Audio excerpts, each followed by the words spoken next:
바랍니다. 하나님 말씀 보겠습니다. 누가복음 12장 29절부터 34절입니다.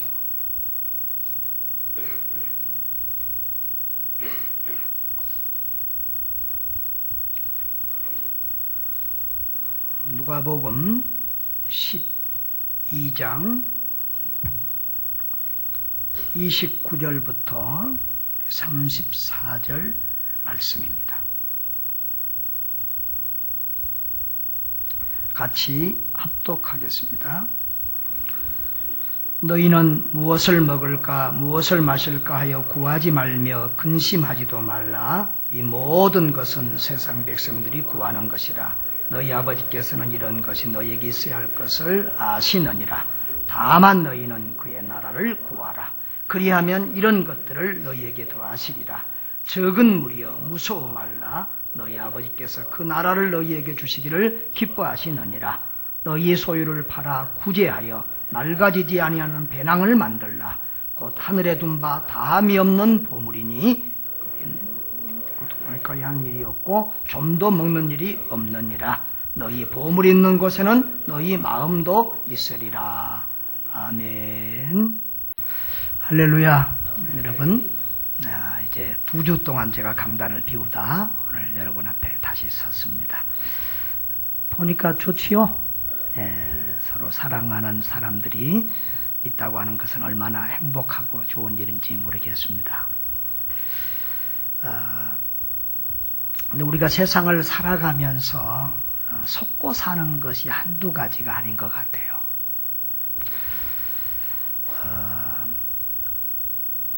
우리는 세상이 다수에 의해서 움직인다고 생각을 해요.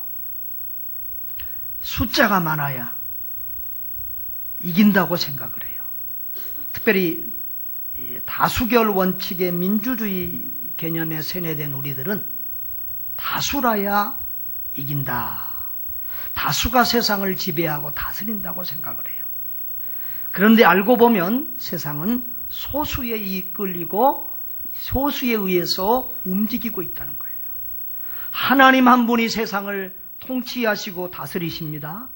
하나님은 모세 한 사람을 통해서 출애굽 운동을 시작하십니다. 하나님은 예수 그리스도 한 주님을 통해서 온 세상에 구원을 베푸시는 줄 믿습니다. 여러분, 다수가 세상을 지배하는 것 같지만 실상은 세상을 이끌고 변화시키는 사람은 소수라는 겁니다. 경제를 봐도 국민의 상위 10%가 90% 이상의 부를 축적하고 있어요. 10%의 사람들이 90% 이상의 부를 장악하고 있습니다. 이 10%의 사람들에 의해서 경제가 움직여요. 나라도 소수의 지도자들에 의해서 통치되고 다스려집니다. 교회도 소수의 헌신된 10%의 사람이 90%의 일을 감당하며 간다는 교회 분석가들의 의견도 있습니다.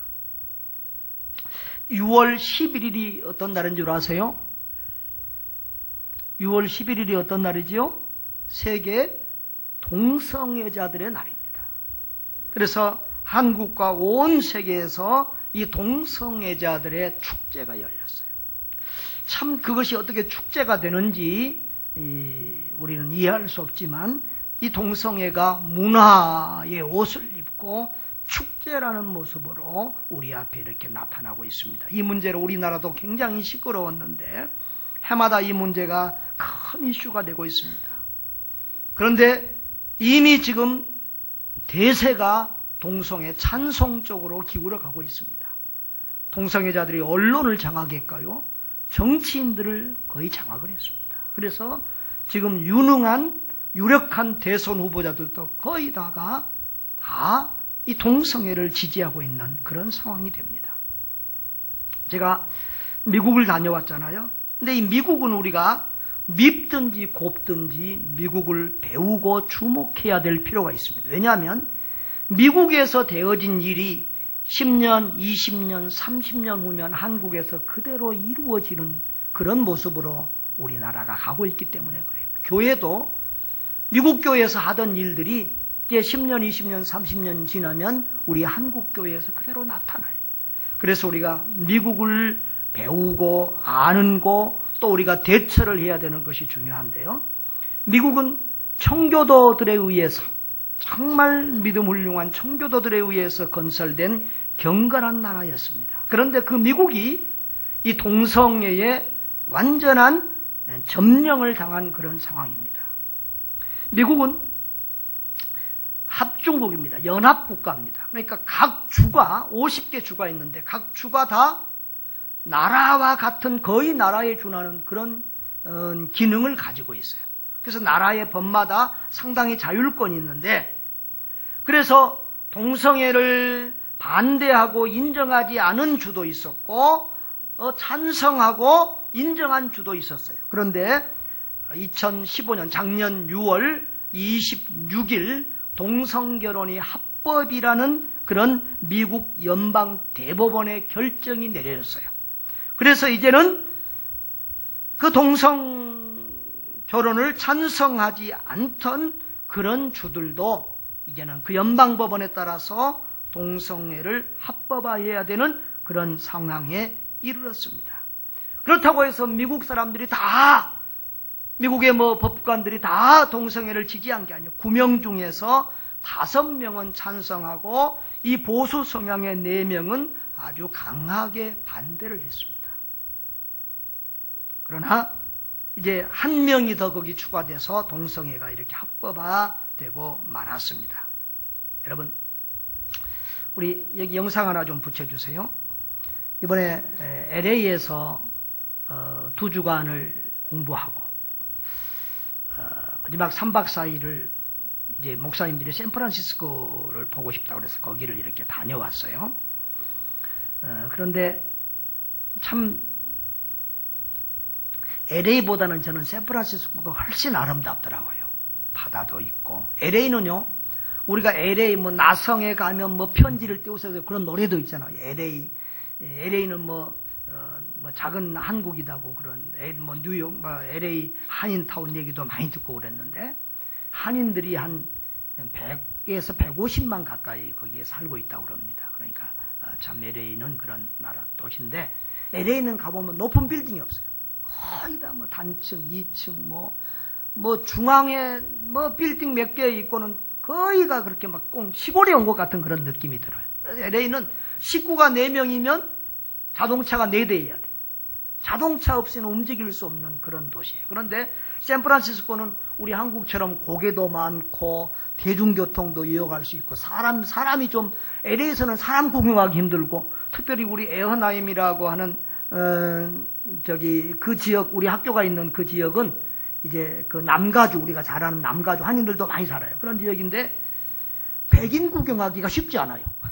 멕시칸이나 다른 민족들도 많아요. 그런데 이 샌프란시스코 가니까 이제 사람들도 좀 북적거리고 막 그러는데, 거기에 샌프란시스코 유명한 꽃길입니다. 그리고 다른 데 보여줘 보세요. 빨리. 예, 그 샌프란시스코 하면 골든 브릿지, 금문교가 유명한 그런 도시입니다. 자, 그런데요,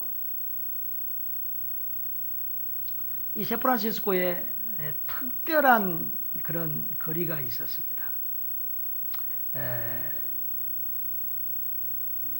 이게 지금 무슨 깃발이죠? 무지개 깃발이에요. 이런 깃발이 달린 쭉 1km, 2km에 양쪽 집들이에 이런 깃발이 달린 집들이 있었어요. 계속 넘겨봐요. 저기 지금 계속 무지개 깃발 있죠? 예. 저게 무슨 깃발인가 했더니요, 게이 거리예요. 동성애자들의 거리예요. 샌프란시스코는 동성애로 유명한 도시. 그래서 한 1km, 2km가 그런 사람들이 길이고요. 그래서 그 게이들만 가는 바도 있고, 식당도 있고, 커피숍도 있고, 그 게이들만이 가는 헬스클럽도 있고, 그런 정도예요.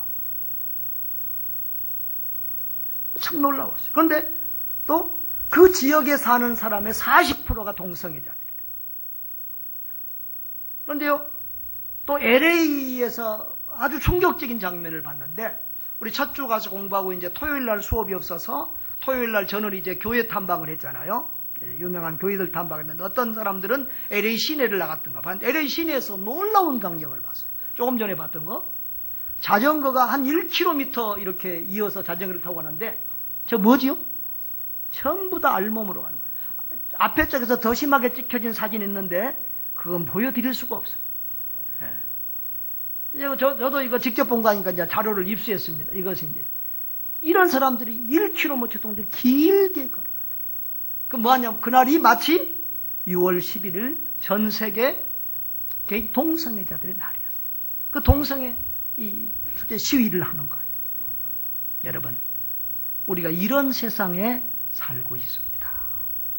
그런데 여러분, 이 동성애자들이 미국 국민의 몇 표로나 될까요? 1%도 안 돼요.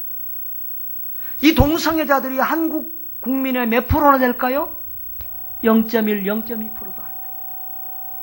그런데 어떻게 이들이 어떤 방법으로 저 미국과 유럽과 지금 온 세계를 동성애 찬성 국가로 만들어가고 있느냐?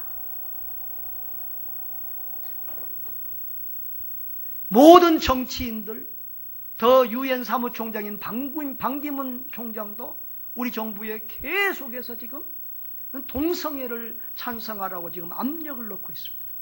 지금 우리가 겨우겨우 막아내고 있는 것이 지금 목사님들과 교회들과 이 소수의 지금 적극적인 사람들 때문에 겨우겨우 지금 막고 있는데 위태위태한 그런 상황입니다. 여러분, 1%도 안 된 동성애자들이 세상을 이렇게 바꾸고 있다는 것에 저는 충격을 받았습니다. 그러면서 반대 생각도 해봤습니다. 1%의 그리스도인들만 하나님 앞에 헌신되어도 세상을 바꿀 수 있다. 여러분, 바다의 염분은 3.5%예요. 이 3.5%의 바다의 염분이 바다 전체를 썩지 않게 하는 것입니다. 소돔과 고모라의 10명의 의인만 있어도 하나님은 그 도시를 멸망시키지 않겠다고 말씀하셨어요. 이 대한민국을 지키는데 우리가 이 소수의 무리만 하나님 앞에서 헌신해도 우리는 이 나라를 지킬 수 있을 줄 믿습니다. 여러분, 지혜롭고 헌신된 소수는 다수보다 힘이 있습니다. 우리는 다수가 세상을 다스리며 지배하는 줄 알지만 사실은 헌신되고 지혜로운 소수가 다수를 움직이는 거예요. 누가 누구를 움직인다고요? 소수가 다수를 움직여요. 소수의 지도자도 영향력 있는 사람들이 다수를 움직입니다. 역사는 적은 무리에 의해서 움직여 왔습니다. 어떤 적은 무리는 사탄에게 붙잡혀 쓰임받습니다. 여러분, 히틀러와 그 소수의 일당들이 저 세계 제2차 대전을 일으키고 수많은 사람들을 죽이고 역사를 뒤흔들었습니다. 여러분, 지금 우리나라는 세계 유일의 공산 국가입니다. 정말 민족 산잔의 비극의 그 전쟁이 일어났던 그런 서글픈 나라고 지금도 그 6.25의 상처와 아픔이 치유되지 않고 그대로 우리 지금 이렇게 살고 있습니다. 그런데 이 공산주의, 세계 지도의 반을 빨갛게 물들였던 이 공산주의는 7명의 헌신된 혁명자들에 의해서 시작이 되었습니다. 여러분, 하나님의 나라도 적은 무리에 의해서 진행됩니다. 하나님께서 아담과 하와를 창조하시고 그 아들 가인과 아벨이 태어났을 때 이 적의 사탄의 세력인 가인이 아벨을 죽였어요. 그때 하나님은 아벨 대신 셋을 세우셨어요. 그 하나님의 구속사 운동을 전개해 가십니다. 노아의 시대에 세상이 타락해서 홍수로 세상을 다 멸했을 때도 하나님은 노아의 가정을 남겨주셨어요. 여러분, 구약 성경을 보시면서 하나님이 남은 자라고 하는 말을 자주 사용하시는데 그 말씀을 여러분 꼭 이해해요. 하나님은 그런 소수의 무리를 남겨두시고 그들을 붙들고 하나님의 이 구원운동을 전개하고 계셨고 지금도 하고 있는 줄 믿습니다. 이 하나님 나라의 구원운동은 다수에 의해서 되어진 것이 아니라 소수에 의해서 되어져 왔고 앞으로도 되어질 것입니다. 하나님은 아브라함이라고 하는 한 정말 보잘것없는 사람을 선택해서 그 아브라함과 그의 가족을 통해서 이 세계 구원 운동을 전개하시고 그 후손 가운데 예수 그리스도를 보내주셨습니다. 그 예수 그리스도께서 우리의 죄를 지고 십자가에 피 흘려 죽으심으로 그 예수님이 세상을 구원하고 인류를 구원했습니다. 여러분, 그 예수님은 수많은 제자들을 양성한 것이 아니라 12명의 제자를 이 땅에 남기고 가셨습니다. 그리고 마지막에 그 제자들에게 너희는 모든 족속으로 제자를 삼아라. 땅끝까지 이르러 내 증인이 되라고 말씀하시고 명령하셨습니다. 바로 그 명령에 순종한 제자들, 12명의 제자들, 소수의 제자들을 통하여 오늘 우리 이 대한민국 땅에까지 복음이 전해지고 오늘 저와 여러분이 구원받은 주의 백성이 된 줄 믿습니다. 하나님은 이렇게 소수의 무리들을 들어서 위대한 일들을 하십니다. 가톨릭 교회가 타락해서 온 세상 유럽의 교회들이 타락했을 때 하나님은 루터라고 하는 한 사람을 붙들어 사용하시고 그리고 칼빈과 쥐잉글리와 소수의 사람들을 통해서 그 종교개혁을 이루어내셨습니다. 할렐루야. 하나님은 오늘 우리를 그런 역사를 바꾸는, 세상을 바꾸는 창조적인 소수, 하나님의 손에 붙들린 그런 소수로 사용하시기를 원하십니다. 할렐루야. 여러분, 왜 소수에게 힘이 있는 거요? 다수가 힘이 있고 다수가 능력이 있는데 왜 소수에게 힘이 있습니까? 여러분, 다수는 우리가 숫자가 많다고 하는 것 때문에 방심합니다. 그런데 그때에 이 소수는 자기들이 약하기 때문에 단합하고 뭉칩니다. 약하기 때문에 온 힘을 다합니다. 약하기 때문에 힘 있는 자를 의지합니다. 바로 이 동성애자들이 이런 방법을 사용한 거예요. 여러분, 동성애자들이 너무 작으니까 사람들은 처음에 그것을 아무것도 아닌 것처럼 저들이 뭘 할 수 있겠느냐고 무시하고 관심을 안 가졌어요. 그런데 그 다수가 방심하고 있을 때 그들은 약자라고 하는 약점을 강점으로 사용했습니다.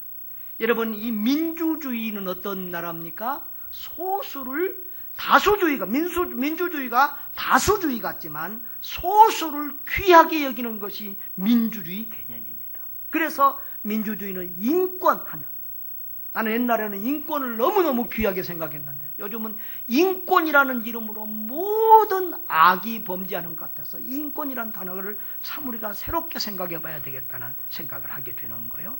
그런데 이 민주주의, 약자 보호, 인권이라고 하는 것을 이 사람들이 등에 업었습니다. 우리는 방심하고 있을 때 이들은 이 SNS를 통해서 세계적인 그런 네트워크를 형성하고 단합하고 돈을 모으고 그래서 학계의 학자들을 사서 그들이 동성애는 이것은 선천적인 것이다. 태어날 때부터 동성애로 태어난다.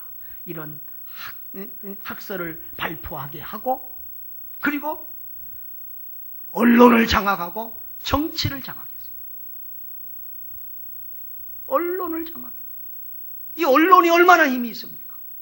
그리고 세계적인 정치인들을 장악했어요. 미국의 대통령들까지도 이 동성애를 찬성하고 지원하는 이런 상황으로 만들고야 말았습니다. 여러분, 물론 이들의 하는 행동은 잘못된 것이고 사탄적인 것이고 세상을 망치는 것입니다. 그럼에도 불구하고 우리는 이들에게서 배워야 될 것이 있습니다. 우리는 다수라고 하는 것 때문에 우리는 방심하면 안 됩니다. 우리 기독교가 기독교 인구가 1%, 2%도 안 될 소수일 때는 우리 기독교는 늘 긴장하며 깨어 있었습니다. 그 결과 그 1%, 2%의 기독교 인구가 안 될 그때는 우리 기독교인들이 3.1운동을 주도하고 나라와 민족을 살리고 이 한국 역사를 주도하고 수많은 한국 사람들의 존경을 받는 위대한 지도자들을 배출했습니다. 그런데 우리가 다수가 되면서 방종하고 나태해지면서 우리 교회들은 쇠퇴하고 부패하고 힘을 잃고 지금 나약한 가운데 있습니다. 여러분, 우리가 알아야 됩니다. 약자는 결코 약하지 않다는 것을 알아야 됩니다. 소수는 결코 약하지 않다는 것을 알아야 됩니다. 헌신된 소수는 헌신되지 않는 다수를 이길 힘을 가지고 있습니다. 어떤 사람이요? 헌신된 소수. 목숨 걸고 헌신하는 소수는 헌신되지 않는 다수를 넉넉히 이기고 말아요. 그리고 그들이 정확한 목표를 세우고 낙심하지 않고 꾸준히 나아가면 반드시 승리할 날이 온다는 것입니다. 우리도 하나님이 우리에게 주신 이 세계 사명의 비전, 영혼 구원의 비전을 가지고 낙심하지 않고 나아가면 반드시 하나님께 쓰임받고 승리할 날이 올 줄 믿습니다. 여러분, 그런데 중요한 것은 지혜롭고 헌신된 소수입니다. 아무 소수가 아니라 잘 먹고 잘 사는 일에만 관심을 두고 사는 사람들을 통해서는 세상을 바꿀 수 없습니다. 희생과 헌신이 없는 그런 사람들은 아무리 많아도 그런 사람들에 의해서 세상이 좋아지지 않습니다. 세상을 바꿀 수 없습니다. 오늘 예수님께서 우리에게 말씀하십니다. 너희는 먹고 마시는 것, 잘 먹고 잘 사는 것, 그런 것 걱정하지 마라. 늘 생각이 잘 먹고 잘 입고 잘 사는 의식주 문제, 늘 내 생각, 늘 나의 안위, 나의 가족에 편하게 잘 되는 것, 내 문제에 붙들려 있고 내 문제에 매달려 있고 내 문제만 가지고 기도하고 내 문제만 가지고 염려하고 나 잘 사는 것만 꿈꾸고 사는 그런 사람들을 통해서는 하나님의 나라를 이룰 수 없다. 하나님의 의를 이룰 수 없다라고 하는 겁니다. 그런 사람들을 통해서는 세상을 바꿀 수 없다라고 하는 것입니다. 그래서 우리 주님은 그런 거 염려하지 말고 다만 너희는 그의 나라를 구하라. 아멘. 여기 우리 29절부터 30절까지 한번 읽어보겠습니다. 31절까지 한번 읽어보겠습니다. 시작. 너희는 무엇을 먹을까 무엇을 마실까 하여 구하지 말며 근심하지도 말라. 이 모든 것은 세상 백성들이 구하는 것이라. 너희 아버지께는 이런 것이 너희에게 있어야 할 것을 아시니라. 다만 너희는 그의 나라를 구하라. 그리하면 이런 것들을 너희에게 더하시리라. 아멘. 여러분, 하나님이 우리에게 뭐라고 말씀하십니까? 무엇을 먹느냐 마시느냐 먹고 입고 사는 그런 것에 우리의 마음과 생각과 기도와 이런 삶의 중심을 두지 말라는 거예요. 그것에 우리의 표대를 삼고 거기에 우리의 생각과 삶을 집중하지 말라는 거예요.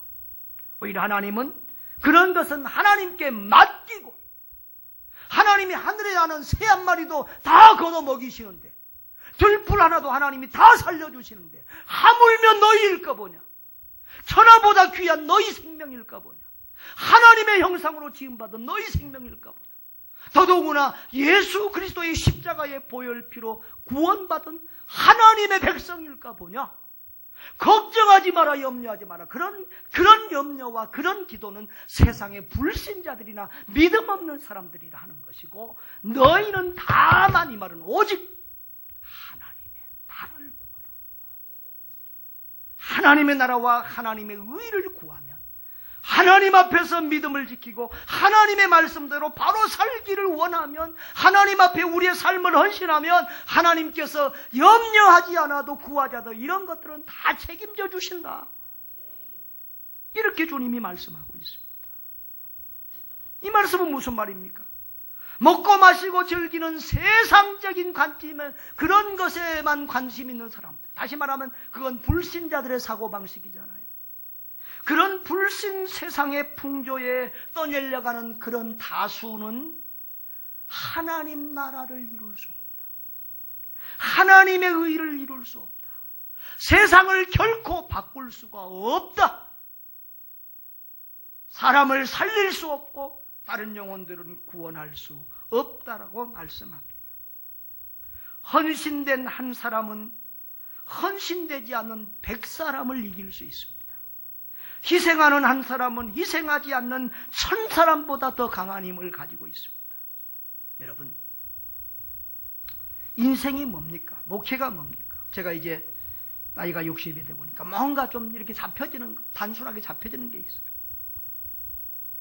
선한 일을 하는 것이 우리의 삶이고, 사람 살리는 것이 목회고, 별것도 아닌 것 가지고 싸우고 다투고 시험 들고 넘어지고 자빠지고 하지 말고, 별것도 아닌 일에 한 번밖에 우리 없는 인생 목숨 걸지 말고 정말 하나님이 기뻐하시는 선한 일, 사람 살리는 일, 사람 고치고 치료하고 변화시키고 사람 영혼 구원하는 일, 거기에 우리의 핵심이 있어야 될 줄 믿습니다. 그것이 바로 하나님 나라를 구하고 하나님 나라를 세우는 일입니다. 그래서 33절에 보면은 너희 소유를 팔아 구제하여 그랬어요. 우리의 재산과 물질을 그 일에 드리라는 거예요. 하나님 나라를 세우는 일에 우리의 재산과 물질을 사용해라. 바로 그것이 천국에다 우리의 재산을 쌓는 일이다. 이 세상에서는 우리의 물질이 언제 날아갈지 몰라. 도둑놈이 언제 가져치고 좀니 먹고 도둑질하고 그런다는 거예요. 그러나 하나님께 드린 예물은 하나님 나라를 위하여, 이웃을 위하여 선하게 쓴 그 재물은 천국에 보관되어 있고, 그리고 천국에서 1000배로 만배로 수억배로 보상을 받는다. 그렇게 주님이 말씀합니다.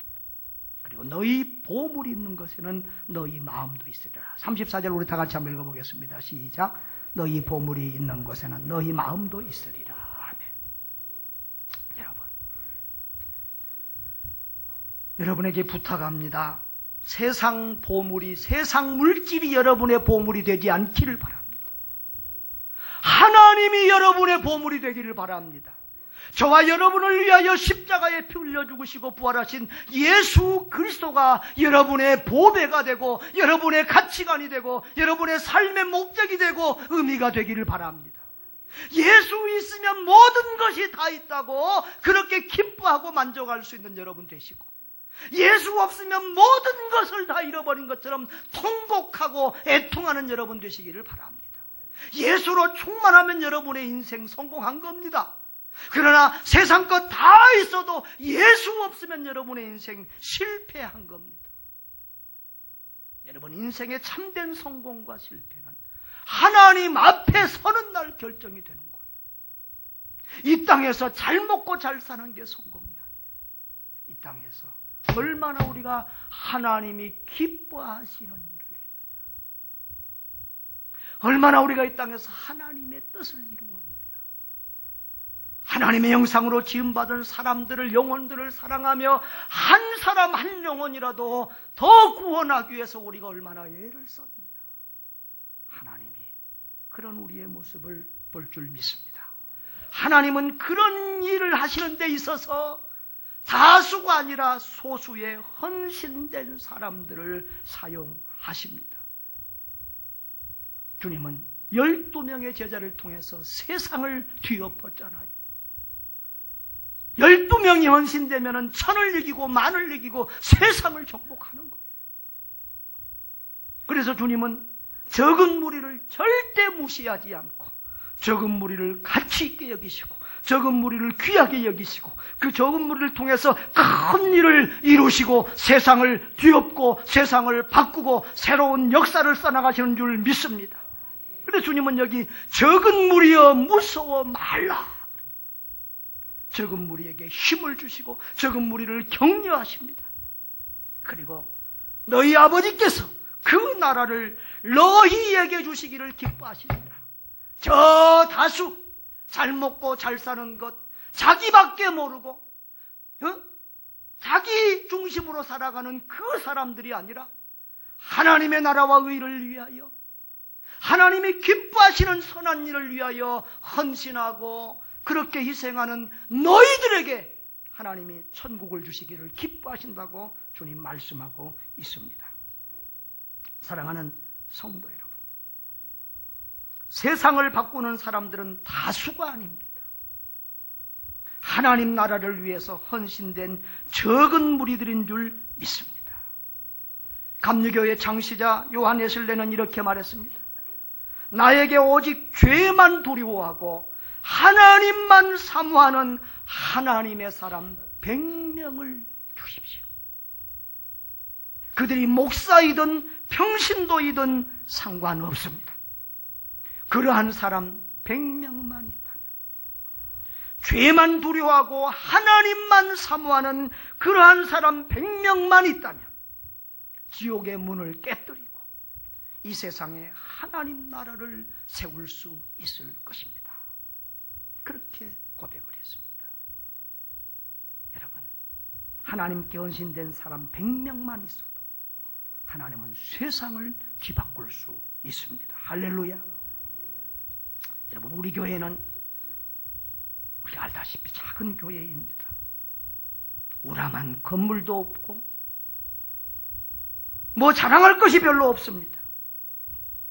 그러나 한국교회 선교의 역사에 남을 만한 작은 일들을 우리가 하고 있는 것은 분명합니다. 러시아어로 신학교를 하는 그 일을 우리가 맨 처음 시작을 했습니다. 기르기스인들이 한국에서 자기들의 교회를 설립했는데 그 일이 우리 교회에서부터 시작을 했습니다. 우리 선교사 리트릿 이것이 이렇게 초교파적으로 크게 되어지는 것은 이제 처음 있는 일인데 작년부터 또 제가 공동 대회장을 맡고 이렇게 또 우리 교회가 함께 헌신하면서 이 일을 해오고 있습니다. 작년에도 많은 선교사님들이 은혜 받고 힘을 얻고 회복했어요. 선교사님들이 너무 좋아해서 한 번으로 끝나려고 했던 것들을 올해 또 하게 돼요. 오늘 여기 와 계시는 우리 문송주 선교사님도 작년에 참석해서 큰 힘을 얻었어요. 그런데 여러분, 이 일이 우리가 이 일을 하는 데 있어서 작년에 3천만 원 예산을 세웠는데 4,500만 원이 들어갔어요. 그런데 큰 교회가 하나도 없어요. 여기에 동참한 교회들이 큰 교회가 하나도 없어요. 우리 교회가 비교적 가장 큰 교회 중에 속해요. 그런데 그런 작은 교회들이 합심하고 협력해서 그 일들을 넉넉히 이루어내고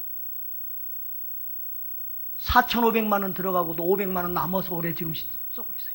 할렐루야. 그렇습니다. 하나님은 약한 것들을 통해서 강한 자들을 부끄럽게 하는 줄 믿습니다. 천한 것들을 통해서 존귀한 자들을 부끄럽게 하시는 하나님입니다. 작은 것을 통해서 큰 것을 부끄럽게 하시는 하나님인 줄 믿습니다. 여러분, 하나님은 돈이 없는 게 아니에요. 저는 하나님의 일을 하면서 하나님이 왜 우리를 하나님의 일에 동참시키실까라는 생각을 해봅니다. 여러분, 부자 한 사람 마음만 감동시켜도 몇억, 몇십억, 몇백억씩이 나와요. 그런데 왜 가난하고 힘없고 우리 앞가름도 잘 못하는 우리들을 하나님이 이 일에 동참시키시며 사용하기를 원하시는가 생각을 해봅니다. 여러분, 하나님은 돈이 없으신 것이 아니라 우리에게 하나님이 기뻐하시는 선한 일에 동참하게 하셔서 우리에게 복을 주시려고 이 일에 우리를 부르신 줄 믿습니다. 제가 한국에 오니까 좀 가난합니다. 그래서 이번에 미국 가는데도 뭐 돈이 부족해서 여러분들이 많이 도와주셔서 갔다 왔어요. 1, 200만 원도 여유가 잘 없어요. 근데 선교사로 있을 때는 그 동네에서 내가 좀 성도들보다 부자예요. 그리고 이 공산주의 문화에서는 병원비나 이런 게 많이 안 들어갔거든요. 그래서 처음에는 이렇게 구제하고 뭐 하는데 거의 제가 그냥 이렇게 지출을 하곤 했어요. 근데 가만히 어느 날 보니까 이게 아니다 싶은 생각이 들었어요. 그래서 경향에 있을 때 한 러시아 청년이 수술을 했는데 맹장이 이렇게 아파가지고 병원에 갔는데 이 병원 시설이나 뭐 이게 이런 것들이 열악하니까 맹장이 터졌어요. 그런데요, 세상에 여기서부터 여기까지 찢고 여기서부터 여기 완전 십자가로 찢어놨어요. 큰 대수술이 됐어요. 근데요, 병원비가요 한 $200만 20여만 원이면 다 해결이 돼요. 그러면 그 동네에서는 제가 뭐라고요? 조금 부자라니까. 그 정도는 나 혼자 넉넉히 감당해요. 또 내가 하면 목사님 좋아하실 수도 있어요. 그런데 제가 많은 부분 감당했지만 우리 성도들에게 같이 헌금을 시켰어요.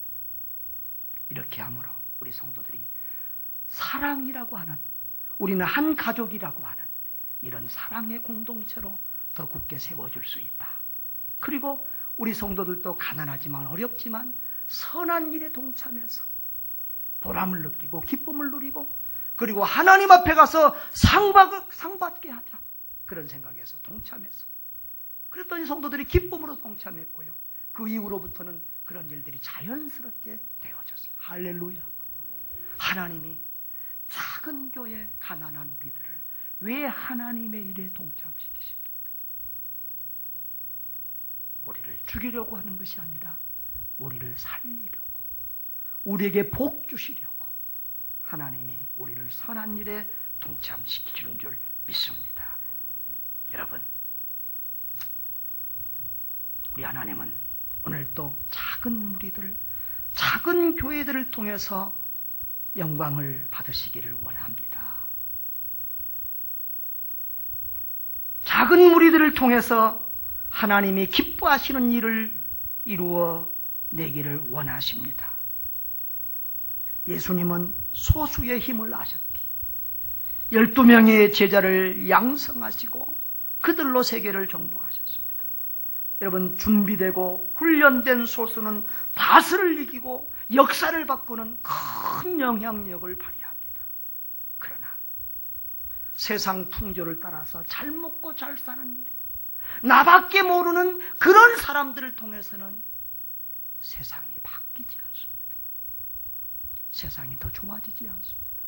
예수님처럼 다른 사람을 살리기 위해서 내가 희생하고, 다른 사람을 살리기 위해서 내가 낮아지고, 다른 사람을 살리기 위해서 내 목숨까지 내어줄 수 있는 그런 소수의 헌신된 사람을 통해서 오늘도 주님은 이 새로운 역사들을, 사도행전 29장을 기록해 가는 줄 믿습니다. 저와 여러분이, 바로 저와 여러분이 이 하나님의 손에 붙들린 헌신된 소수가 될 수 있기를 바랍니다. 세상을 바꾸고 역사를 바꾸는, 하나님이 귀하게 사용하시는 헌신된 적은 무리가 되시기를 주의 이름으로 축원합니다.